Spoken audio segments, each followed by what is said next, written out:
इथला आदिवासी हे त्या साहेबांना जाऊ दे, इथला आदिवासी हतबल झालेला आहे आणि आज ही परिस्थिती वेळ पाणी बंद करण्याची आली।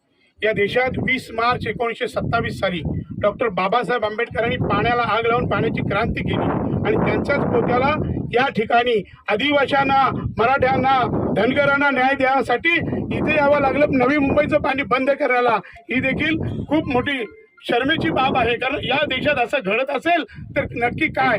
आणि म्हणून राजरत्न आंबेडकर साहेब यासाठी इथं आलेले आहेत। अन्यायाच्या विरोधात लढण्याचं काम हे नेहमीच राजरत्न साहेबांनी या भारत देशात केलेलं आहे आणि आज इथली भूमिका इथं साहेबांना मुद्दाहून पाचारण यासाठीच केलं की एक आंबेडकर इथं आले म्हणजे याची नोंद महाराष्ट्र सरकार, केंद्र सरकार घेईल अशी राजाराम दादांची माझी याच गाडीतच चर्चा झाली, म्हणून साहेबांना या ठिकाणी पाचारण केलेलं आहे। खरं तर इथले आदिवासी पोरं नव्हेच तर इथला मराठा पोरगा सुद्धा या ठिकाणी